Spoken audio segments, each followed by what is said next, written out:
하나님의 말씀 함께 보시겠습니다. 하나님의 말씀은 민수기 18장 1절에서 7절까지의 말씀입니다.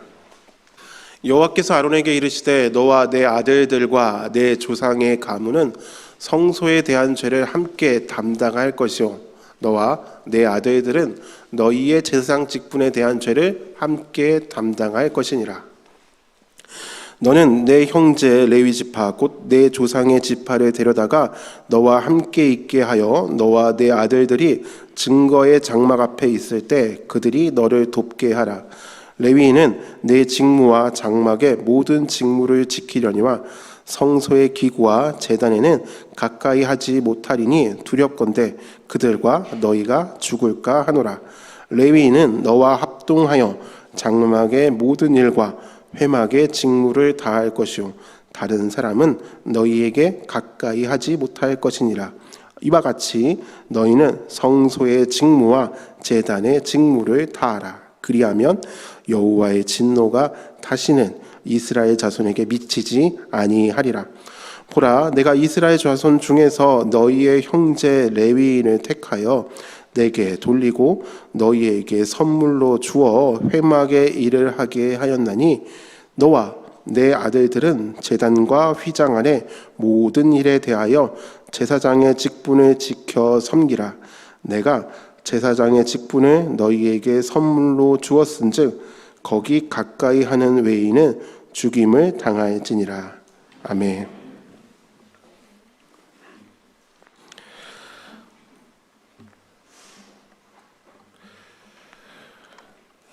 밑에서 이제 기도하고 고민하면서 생각했던 게 무슨 말로 제일 처음 시작하면 좋을까라는 거였습니다.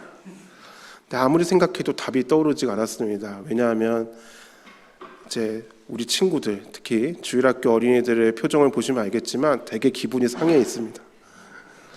밑에서 예배 드릴 때는 막 동영상 보고 막 이렇게 신나게 예배 드리거든요. 근데 지금 보시면 알겠다시피 없어요. 이제 제가 움직이고 있는 거죠. 이거라도 보면서 만족하게 지금 바라고 있습니다.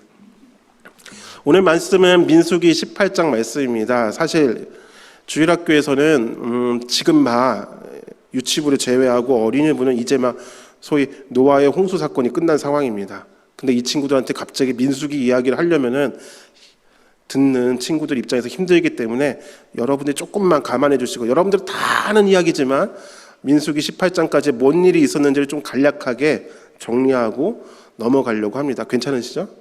예, 주일학교 아이들을 대상으로 하는 것이니까 너무 수준이 낮다고 노여워하지 마시고 그냥 같이 한번 들어주시면 좋을 것 같습니다. 이스라엘 백성이 출애굽하였습니다. 그리고 출애굽하여서 그들이 간 곳이 어디였냐면 바로 광야로 들어가게 되었습니다. 하나님께서는 모세를 통해서 이스라엘 백성을 시내 산이라고 하는 곳에 이르게 하셨습니다.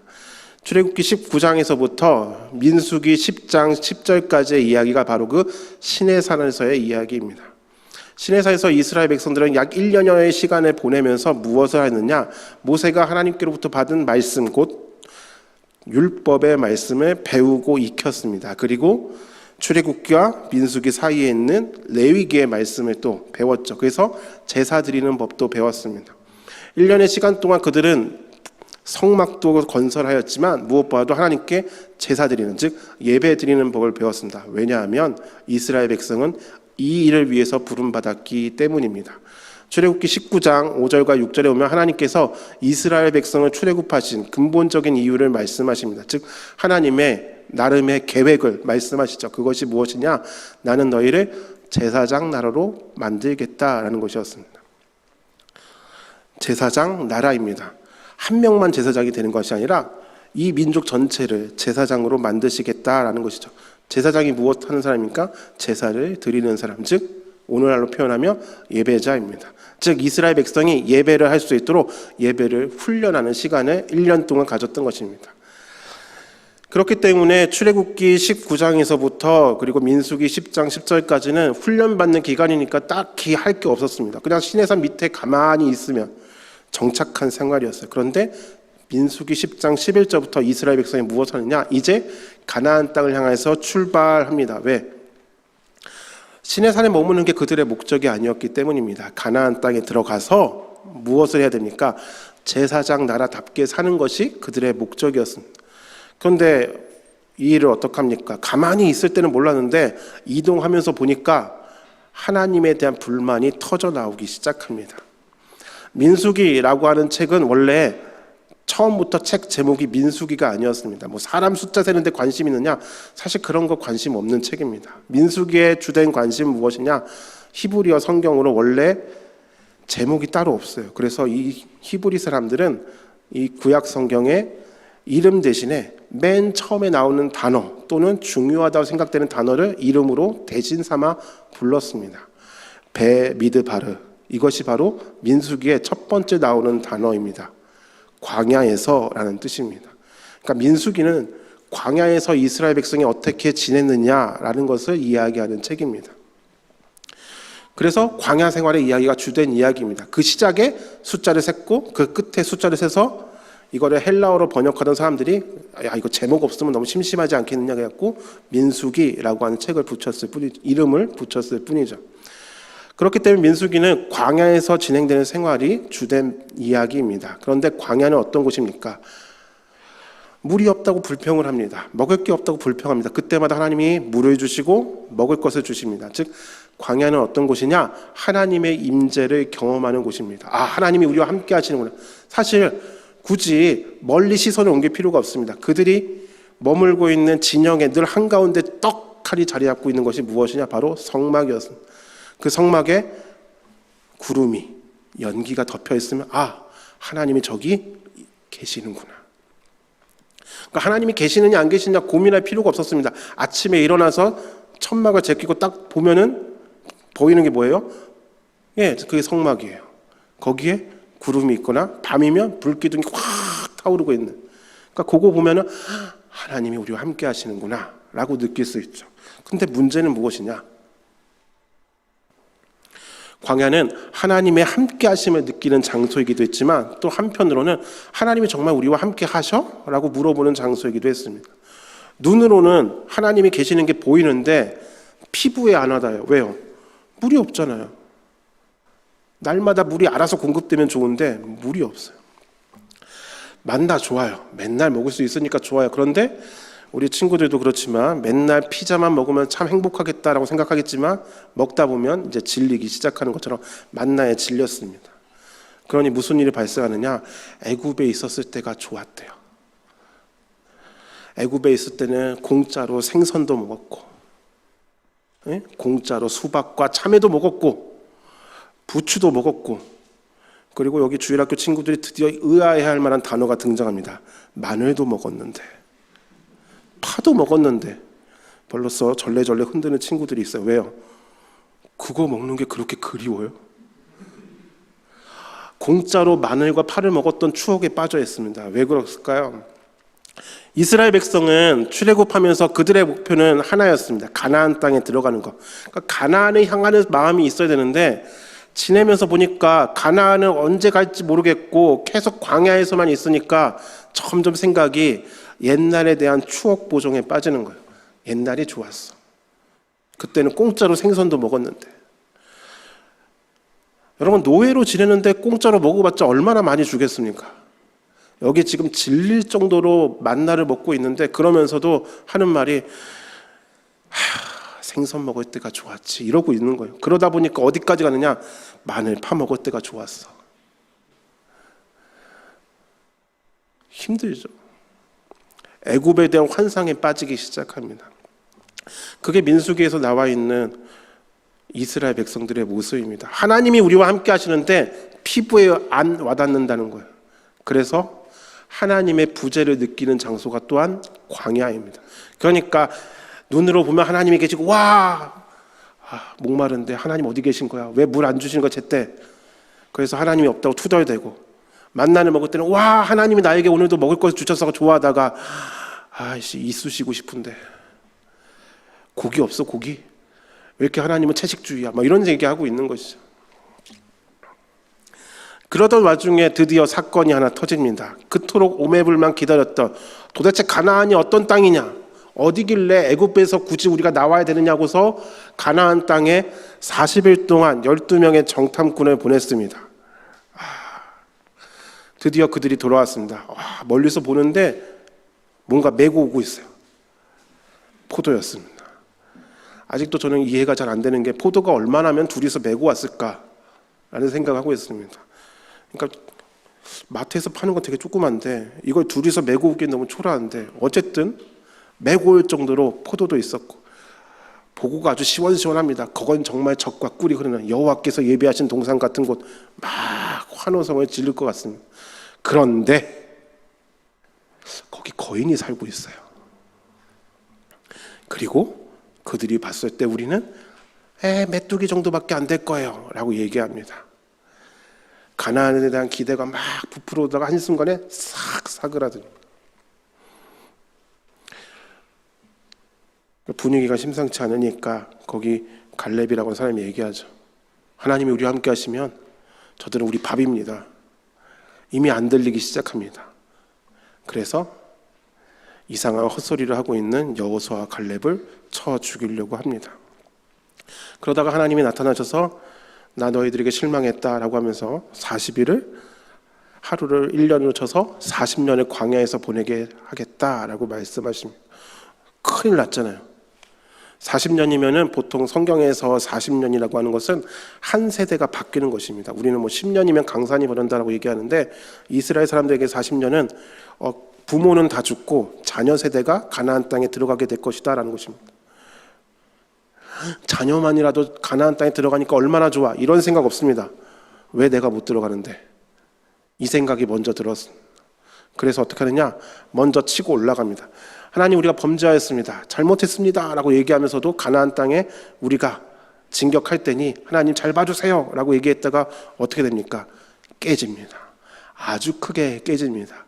그때 그들의 눈에 들어오는 게 하나 있었습니다. 여기서부터가 오늘 이야기 아주 중요한 부분입니다. 이스라엘 백성이 하나님의 의도와 상관없이 가나안 땅을 향해 진격했다가 박살나서 돌아오고 있을 때 눈에 띄는 게 뭐였느냐? 두 개였습니다. 하나는 여태까지 이스라엘 백성을 이끌고 왔던 모세. 여기서부터는 그냥 이거 돌아오는 전쟁에서 패배하고 돌아오는 사람들의 입장에서 표현하는 거니까 오해하지 마시기 바랍니다. 모세 그 녀석이 꼼짝도 안 하고 그 자리에 그대로 있었던 것입니다.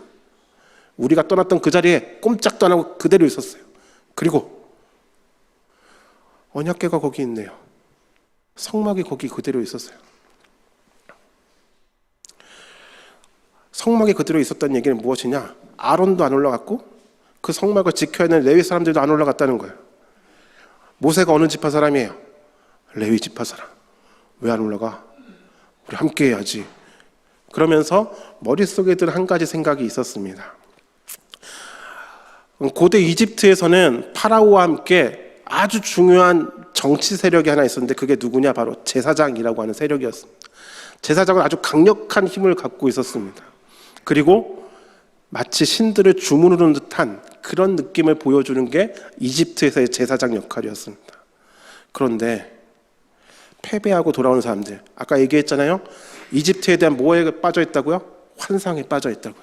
그리워. 노예 생활일지라도 공짜로 먹으니 그리워. 뭐 이런 생각 갖고 있는 사람들의 눈에 봤을 때 이집트에서의 생각이 떠오르는 거예요. 왜 하나님의 성막이 저기 있지? 왜 언약궤가 안 가고 저기 있는 거야? 그 옆에 누가 있다고요? 모세가, 아론이. 무슨 생각이 들까요? 이집트에 대한 환상 속에 있는 그들과 움직이지 않고 가만히 계시는 하나님의 임재의 상징인 성막을 보면서 머릿속에 드는 생각이 뭐겠어요? 저거 모세와 아론이 저렇게 만든 거 아니야? 라는 생각을 하는 것입니다. 하나님이 안 가셨다는 생각보다도 하나님이 못 가셨다는 생각이 먼저 가득한 거예요. 왜? 이집트에서 어떻게 했다고 제사장이 신들을 주무럭 걸 수 있어요. 이집트의 환상에 빠져 있으니까 이집트식으로 생각하는 거예요. 그러니까 불만이 터져나온 게 뭐냐? 고라가 얘기하는 거예요. 왜 아론이 대제사장이야? 왜 하나님이 니네 마음은 얘기해? 라는 것입니다. 오늘 본문 18장 1절에서부터 7절까지의 이야기는 제사장을 세우시는 하나님에 대한 이야기입니다. 그런데 이런 의문 들지 않으십니까? 왜 하필 아론인가? 이거는 오늘 본문에 있는 우리의 질문이기도 하지만 고라의 질문이기도 했습니다. 왜 하필 아론인가? 아론은 어떤 사람이니까? 물론 이집트에 있을 때 모세와 함께 파라오 앞에서 막 얘기했던 사람이에요. 모세의 입이 되어서 얘기해 줬던 사람이죠. 하지만 또 뭐예요? 모세의 형이에요. 우리 지금 오늘날 식으로 얘기하면 뭐예요? 낙하산인가? 혈연 관계에 의한 임명이 아닌가? 이런 생각이 들 수 있을 정도라는 거예요. 왜요? 출애굽기 28장에 보시면 하나님께서 아론을 대제사장으로 삼겠다고 말씀하십니다. 뭐 이거는 하나님과 모세와의 이야기입니다. 왜? 모세가 40일 동안 시내산에 올라갔을 때 이야기거든요. 근데 문제는 무엇이냐? 하나님께서 그렇게 나 아론을 대제사장으로 삼겠다. 이건 여기까지는 하나님과 모세 사이의 이야기예요. 근데 문제는 무엇이냐? 출애굽기 32장에 가면 무슨 일이 벌어지냐? 모세가 왜 안 올까요? 야, 제 산에 올라가더니 왜 안 내려와? 그러다가 아론을 사람들이 찾아갑니다. 야, 모세가 안 온다. 큰일 났다. 아, 그렇죠. 그러니까 네가 우리를 인도할 신을 좀 만들어봐 라고 해요. 그래서 그 유명한 금송아지 사건이 아론의 손에서 보면 벌어집니다. 출애굽기 32장을 잘 읽어보시면 아론이 참 열심히 조각해요. 하나님이 위에서 이 일을 알고 계시니까 모세를 내려보내십니다. 모세는 처음에 별일 아닐 거라 생각했어요. 근데 내려가 보니까 축제가 벌어지고 있어요. 사람들이 취해 있고 약간 취기가, 그러니까 저는 안 마셔봐서 모르겠는데 많이 마시면 몸이 더워지나 봐요. 그러니까 옷도 벗고 하여간 모세 입장에서는 약간의 발광하는 쇼고 그네들 입장에서는 정말 즐거운, 우리를 인도한 신을 맞이한 즐거운 축제 시간을 말고 보내고 있는데 모세가 내려옵니다. 어이없어 하면서 아론에게 물어보죠. 이게 어찌된 일이냐? 아론이 그때 뭐라고 말하는지 기억나십니까? 아론은 놀라운 신앙 고백을 하나 합니다. 사람들이 나에게 금붙이를 갖고 왔고 내가 그것을 열심히 세공해서, 이런 얘기 안 해요. 그들이 금붙이 갖고 왔고 내가 불에 넣었더니 그것이 짜잔 하고 나타났어요 라고 얘기한다는 것이죠. 금송아지를 만드는 우상숭배, 이 10계명의 이야기는 이미 이스라엘 백성이 듣고서 아멘 우리가 따르겠습니다라고 한 얘기입니다. 그런데 우상을 만들었고 다른 신을 섬겼고 또 아론 입장에서는 뭐예요? 거짓 증거도 했잖아요. 그런데 대제사장이래요. 고라 입장에서 봤을 때는 고라랑 모세, 아론은 사촌입니다. 학년이 많이 차이 나는 것도 아니에요. 근데 화가 나는 거죠. 왜? 제가 금송아지 얘기하면 아론은 기죽습니다. 근데 또 뭔 일이 있었느냐? 후에 아론과 미리암이 모세에 대해서 반기를 듭니다. 왜 하나님이 너만 독점하려고 하느냐? 너는 하나님이 너하고만 얘기하시더냐? 미리암은 여선지자, 아론은 대제사장. 근데 왜 우리가 맨날 너한테 얘기 들어야 되냐? 그리고 너는 왜 구스 여자랑 결혼하고 난리야? 막 이러면서 시비 걸었다가 한번 털립니다. 미리암은 문둥병에 걸리고 막 이런 일이 벌어지죠. 그러니까 오늘 본문에서든 민수기 18장에서든 출애굽기 28장에서든 아무리 생각해도 아론이 대제사장 감이냐? 라고 물어봤을 때 여러분들 생각이 어떠십니까? 물론 제가 아주 아론을 비판적으로 얘기했기 때문에 다 그러네요, 걘 자격이 없어 보이네요 라고 하시겠지만 고라 입장에서도 그래요. 그래서 들고 일어났다가 이제 고라는 저 밑에 들어갔죠.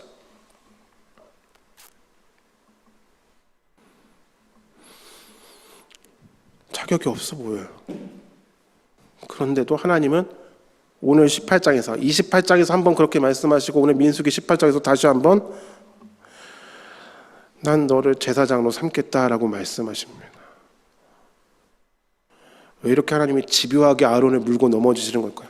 아론이 정말 하나님의 무슨 책이라도 잡아갖고 나 안 시켜주면 가만 안 둘 거야 뭐 이렇게 협박하는 것도 아닐 텐데 왜 그러실까요?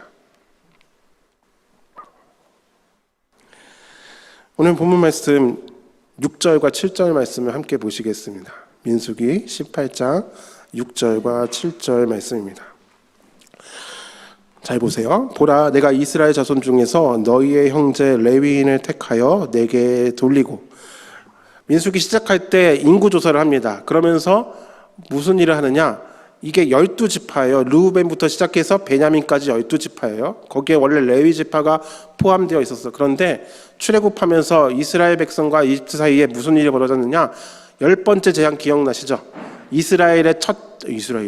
이집트에 살고 있었던 모든 첫째들을 싹 죽여버리십니다. 그래서 이집트에는 모든 첫째가 다 사라져버려요. 그리고 이집트에는 모든 첫째가 사라지고 이스라엘 백성들은 그러니까 문에다가 피만 바른 사람들은 아무 일 없었습니다. 바로 그 이스라엘의 첫째들. 하나님은 그 이스라엘의 첫째들 역시 받기를 원하셨습니다. 그래야지 이집트에서 나중에 항의할 때 똑같이 첫째들 다 데려갔어 라고 하실 수 있으니까. 이스라엘의 첫째들을 받으시는데 그랬던 난리가 나니까 대신에 모든 이스라엘을 대표하는 장자로 레위지파를 택하십니다. 그래서 레위지파가 쏙 빠져요. 그래서 레위지파가 빈자리를 요셉 지파를 둘로 나누어서 므낫세와 에브라임 지파로 만드십니다. 그래서 다시 12이 돼요. 그래서 레위지파 얘기할 때 골치 아픈 게 13이면서 12이고 12이면서 13인 희한한 이스라엘 지파가 탄생하는 거죠. 바로 그 이야기가 6절의 말씀입니다. 너희 형제 레위인을 택하여 내게 돌리고. 그래서 레위 지파는 하나님의 것이 되었습니다. 그런데 너희에게 선물로 주어 회막의 일을 하게 하였나니. 레위 지파를 하나님에게 것으로 택하셨어요. 그런데 그들을 다시 하나님께서 이스라엘 백성 가운데 선물로 주셨대요. 뭘로요? 회막의 일을 하는 자들로요. 7절입니다. 너와 내 아들들은 제단과 휘장 안의 모든 일에 대하여 제사장의 직분을 지켜 섬기라. 제사장의 직분은 너희에게 선물로 주었은즉 거기 가까이 하는 외인은 죽임을 당할지니라. 아멘. 6절과 7절에 선물이라는 단어가 2번 등장합니다. 6절에 등장하는 선물은 무슨 뜻이냐면 레위 지파가 이스라엘 백성들에게 선물로 주어진 존재라는 거예요. 왜냐? 이 성막, 즉 회막이라고 하는 것은 거룩한 곳입니다. 하나님의 거룩함을 유지해야 되는 곳이에요. 아무나 접근할 수 없는 곳이에요. 여기서 말하는 아무나가 누구냐? 이스라엘의 나머지 12지파를 비롯한 외인, 소위 잡것들을 다 포함하는 것입니다. 잡족들. 자, 거기에 접근할 수 없어요. 그럼 누가 관리해요? 그 거룩함을 누가 지켜요? 그게 바로 레위 지파 사람이라는 거예요. 그게 이스라엘 백성들에게 선물이라는 거예요. 그건 그렇다 칩시다.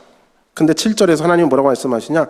제사장의 직분을 너희에게 선물로 주었은즉 하면서 너희라고 말씀해요. 여기 너희가 누굴까요? 그게 바로 아론과 그의 아들들입니다.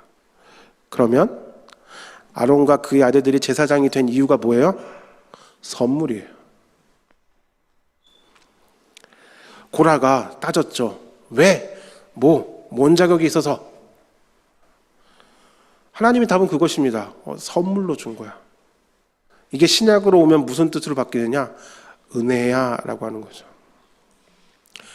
아론이 대제사장이 된 이유는 하나님의 은혜입니다. 아론이 어떤 자격 요건을 충족시켜서 하나님이 발탁하신 것이 아니라 단지 모세의 혈육이라서 하나님이 이 혈연 관계, 혈연, 지연, 학연 이런 거에 약하신 분이라서 모세를 봐서 아론을 뽑아주신 것이 아니라 그냥 하나님의 선물이었습니다. 왜 하필 아론에게 이러한 선물을 주신 것일까요? 선물이면 사실 더 복잡하죠. 차라리 자격이면 편해요. 노력하면 되니까요. 나도 얻을 수 있겠다. 근데 선물이면 뭐예요? 주는 사람 마음이잖아요. 하나님의 속내를 동체 모르겠어요. 자, 그런데 오늘 말씀의 5절을 같이 한번 또 보시겠습니다. 이왕이면 이거는 같이 소리내서 읽어봤으면 좋겠습니다. 5절입니다. 시작. 이와 같이 너희는 성소의 직무와 제단의 직무를 다하라. 그리하면 여호와의 진노가 다시는 이스라엘 자손에게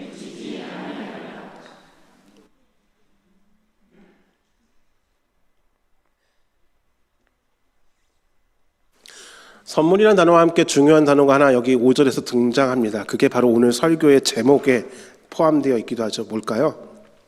진노라고 하는 단어입니다. 진노. 그러니까 구약 성경을 읽으면은 늘 드는 생각이 있어요. 하나님이 늘 화가 나 계신 것 같아요.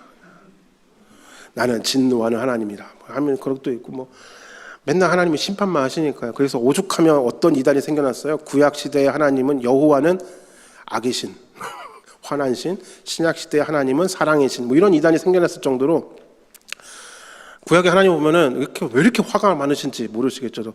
정말 하나님 화병 걸리셨나? 라는 생각이 들 정도입니다. 근데 하나님이 화가 왜 나셨을까요? 왜 하나님이 진노하실까요?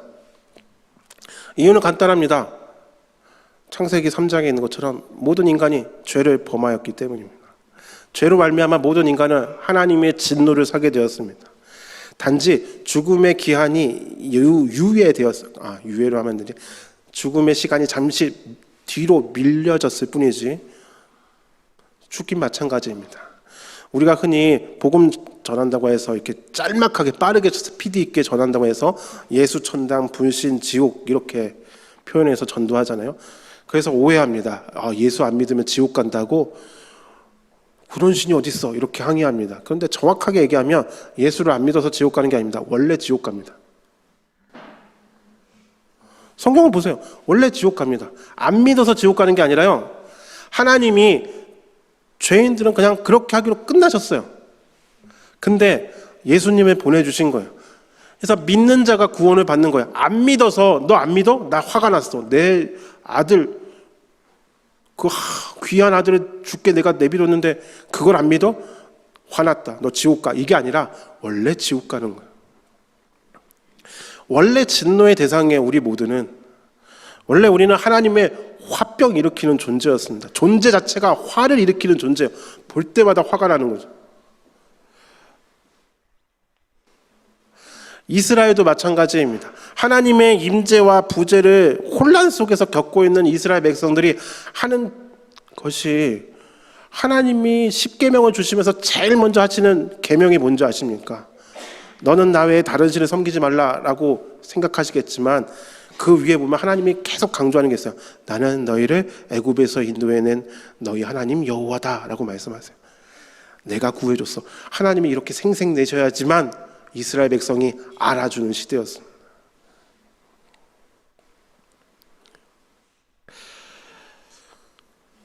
본디 이스라엘 백성은 아브라함 덕을 좀 보고 있는 것입니다. 아브라함에게 약속하신 게 있기 때문에 하나님이 그 약속을 지키기 위해서 이스라엘 백성을 이집트에서 다시 끄집어내신 것입니다. 하나님은 신실하십니다. 하지만 사람들은 신실하지 못합니다. 그게 우리의 죄로 인한 연약한 모습입니다. 그래서 우리는 하나님의 진노를 살 수밖에 없는 존재들입니다. 그러니까 사실 하나님 입장에서는 아론이 금송아지를 만들었어도 사실 하나님 입장에서 크게 타격받을 게 없어요. 원래 죄인이니까 죄를 또 짓는다 해서 뭐 가중처벌 정도겠지 뭐.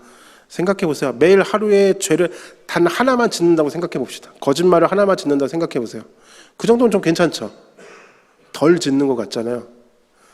여러분 하루에 거짓말 몇 번 하세요? 통계조사에 따르면 사람은 하루에 24번 정도 거짓말을 한다고 합니다. 그거에 비하면 하루에 한 번이면 적잖아요. 전과 1범이긴 하지만 이제 그게 일주일이 되면 7번이고 한 달이면 31번이고 1년이면 365번이고 그게 10년 치면은 3650번. 우리 주일학교 친구들은 벌써 전과가 몇 범인지 모르겠습니다. 근데 여기 계신 어버이들은 복잡하니까 우리 서로 계산하지 않기로 해요. 하나님 입장에서는 다 똑같아요. 그러니까 아론이 금송아지 추가로 만들고 아론이 거기다 거짓말 했어도 하나님 입장에서는 다 똑같습니다. 그런데 아론은 무엇을 경험한 줄 아십니까? 하나님의 진노의 대상이라서 죽어야 돼요. 그런데 모세가 시내산에 내려와서 아론을 막 추궁한 다음에 넌 잘못했으니까 죽어 이렇게 얘기 안 합니다. 아론에게 묻죠. 어떻게 이런 일이 벌어졌어? 불 속에 금을 넣었더니 금송아지가 튀어나왔어. 이런 말도 안 되는 이야기를 듣고서 모세가 그게 무슨 말이야 형 어떻게 그럴 수 있어 막 닥달하지 않습니다. 갑자기 백성들을 향해서 외칩니다. 여호와의 편에 설 자는 다 이쪽으로 와라 하라고요. 그때 하나님 편에 섰던 자주가 레위 사람들이었습니다. 그리고 레위 사람 보고 얘기하죠. 다 죽이라고. 그렇게 해서 3,000명이 죽었습니다. 근데 왜 3,000명인 줄 아세요? 3,000이 뭐 특별한 숫자 그런 건 아닙니다. 이 3,000명은 어떤 사람이냐? 모세가 지금 여기서 성질 내고 있어요. 그리고 아론이 주눅 들어서 변명하고 있어요. 그리고 모세가 소리 질러서 여호와의 편에 선 자니 다 이쪽으로 와라 이런 얘기했을 때 또 끝까지 안 움직였던 사람입니다. 즐거워라. 우리 금송아지님과 함께 즐거운 파티를 벌여보자 하면서 끝까지 정신줄을 놓았던 그 사람들. 끝까지 하나님 편으로 돌아오지 않았기 때문에 3,000명이 죽은 거예요. 그 인구조사 그때 나오잖아요. 그냥 대충 한 사람들이 얘기합니다. 한 200만 명 정도 될 거라고. 그러니까 뭐 199만 7천 명 정도는 그래도 정신 차리고 이쪽으로 돌아섰는데 3,000명은 끝까지 정신 안 차리고 계속 좋아라 마셔라 말면서 논 것입니다. 그리고 나서 하나님께서 나 너희랑 같이 안 가겠다라고 말씀하세요. 그 다음 이야기를 아무리 살펴봐도 아론이 어떻게 용서받았는지에 대한 이야기는 없어요. 갑자기 아론이 레위기에서 제사장으로 따당하고 대제사장이 되는 이야기가 나옵니다.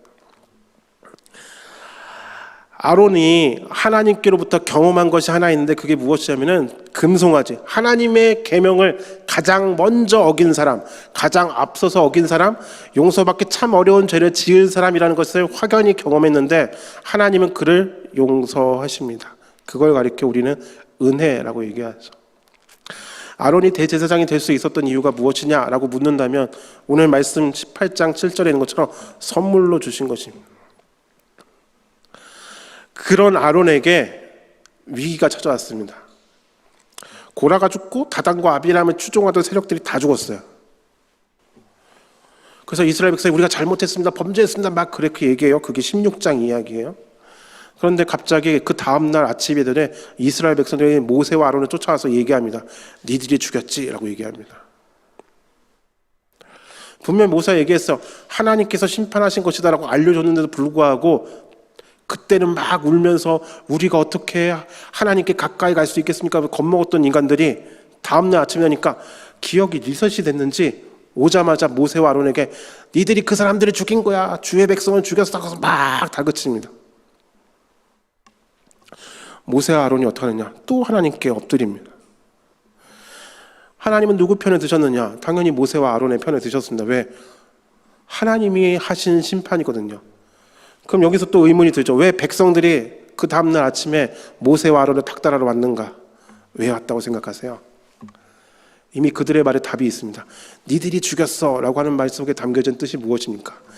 니들이 하나님을 또 사바사바사바 하나님을 막 주무르게 해서 하나님이 그 사람들이 죽게 만든 거야 라고 생각하고 있다는 거예요. 여전히 뭐예요?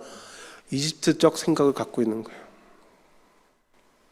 애굽에서의 생각을 아직도 벗어나지 못하고 있어요. 1년 동안 시내산에서 있으면서 하나님에 대해서 배웠고 제사 드리면서 생활했지만 여전히 그들의 머릿속에는 아직도 그때 이집트에 있었을 때는 생선도 공짜로 마늘, 파 이야기하는 것처럼 제사장이 되면 하나님을 주무를 수 있다고 생각하는 거예요.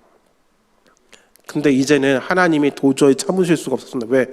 하나님은 그런 분이 아니세요. 하나님은 스스로 계신 분이십니다.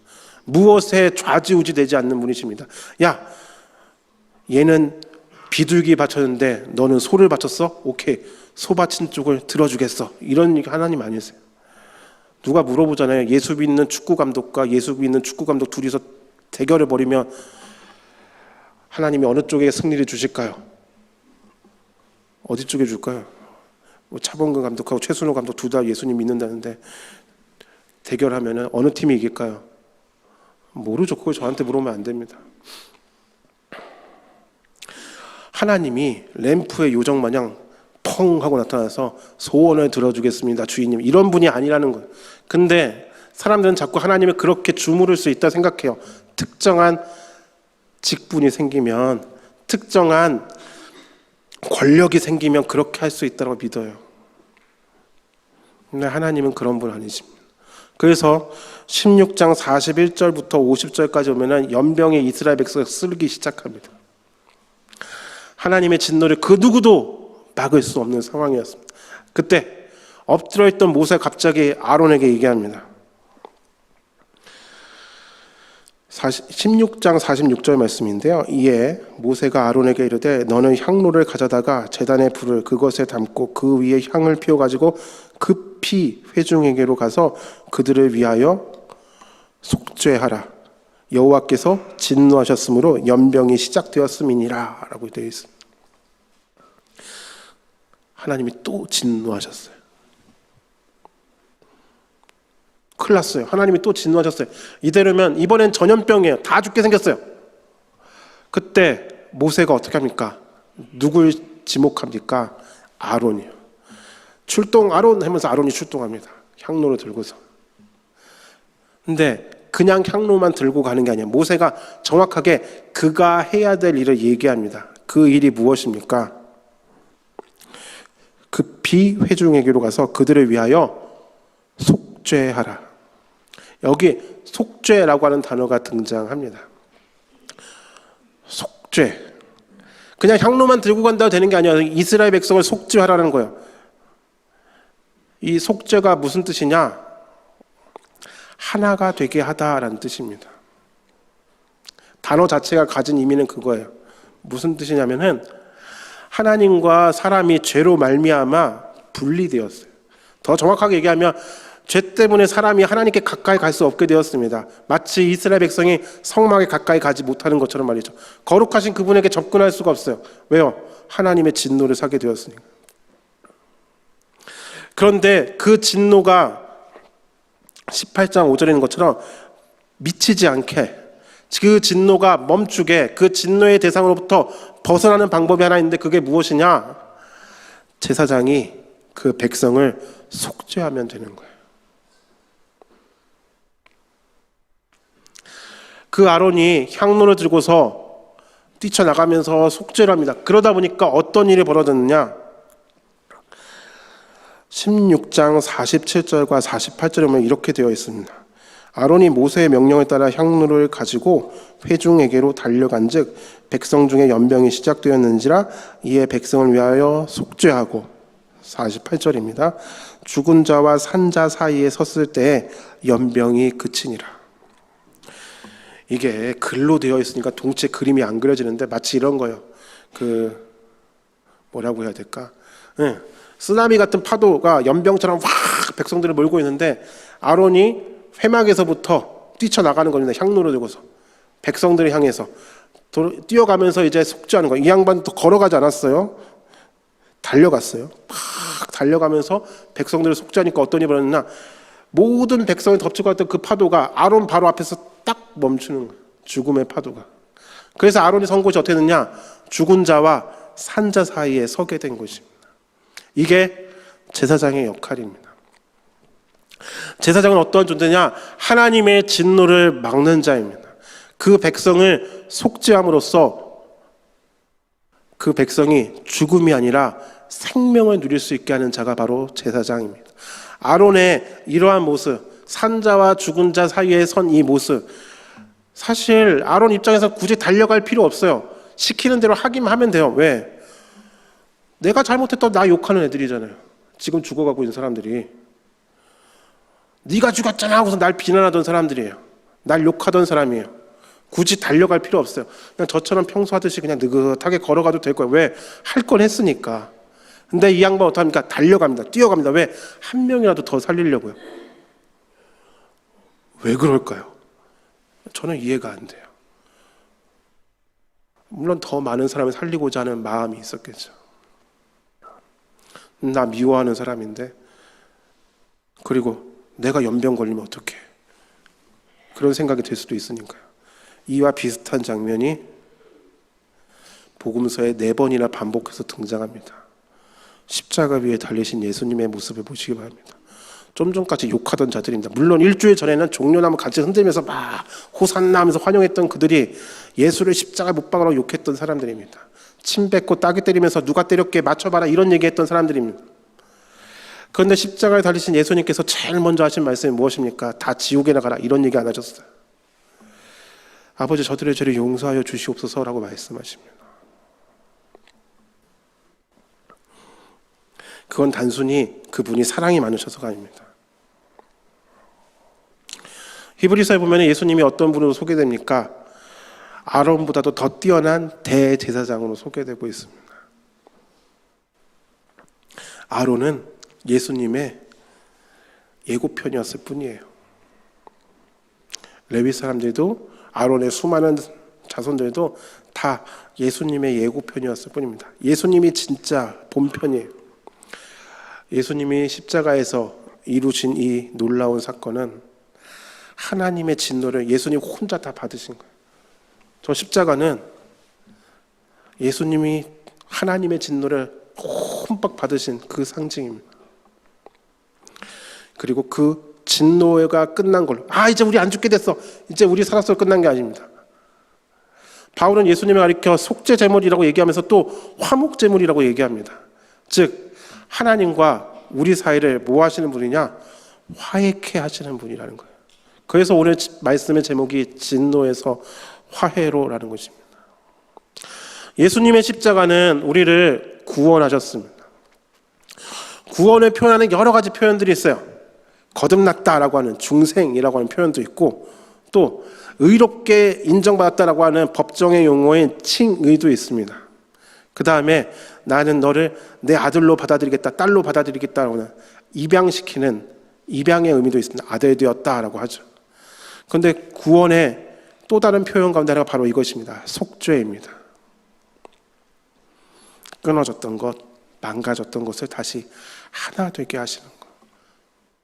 그게 바로 대제사장이신 예수님의 역할이셨습니다. 그런데 거기서 끝나지 않습니다.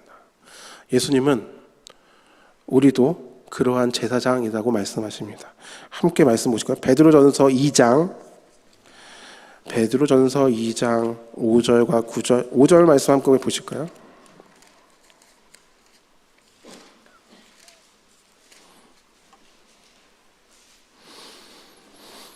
베드로전서 2장 5절 말씀입니다.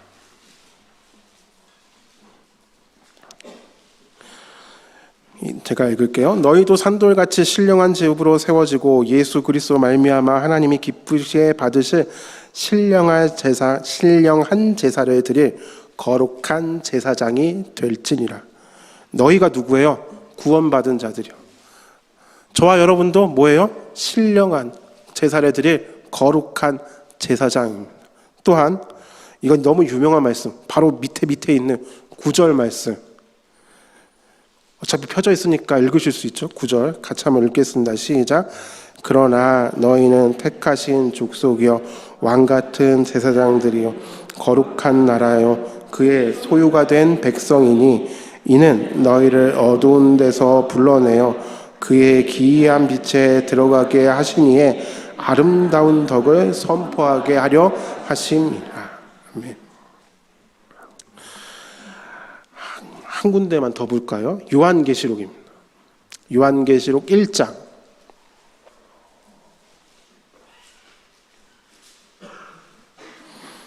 6절 말씀이요.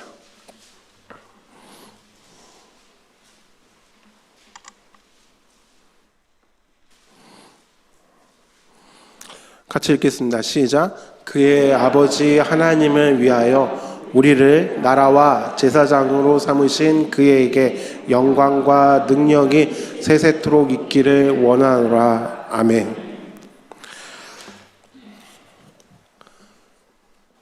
저와 여러분도 제사장입니다. 물론 예수님은 대제사장, 우린 그냥 제사장. 대제사장은 1년에 한 번 지성소에 들어갈 수 있는 자격이 있고, 제사장은 지성소까지는 아니어도 성소에 있는 등대, 분향단, 떡상 이런 거 정리하고 불 관리하는 사람, 그래도 거룩한 데 들어갈 수 있는 사람이에요. 그리고 제사도 같이 드려요. 저와 여러분은 그러한 제사장입니다. 우리 어떤 제사장이 되어야 될까요? 아직도 진노의 대상자가 많습니다. 아직도 하나님을 정말 열받게 하는 존재들이 많이 있습니다. 우리는 그들에게 다가가 그들에게 생명의 복음을 증거하고 그들이 다시 하나님과 화해할 수 있도록 부름받은 제사장입니다. 이스라엘 백성을 제사장 나라로 부르셨습니다. 가나안 땅은 이스라엘 백성이 제사장답게 살아가는 곳입니다.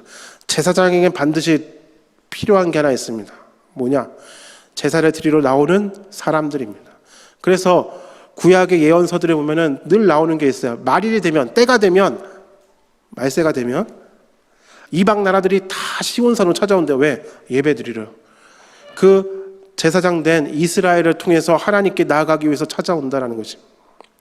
그래서 가나안 땅은 이스라엘 백성에게는 최종 종착지가 아닙니다. 그곳은 그들이 뿌리 내어서 살아가야 돼.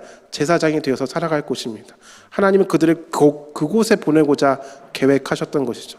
그리고 저와 여러분을 각자의 땅에 살게 하셨습니다. 우리가 머물고 있는 그곳에서 우리는 제사장이 되어야 됩니다. 왜?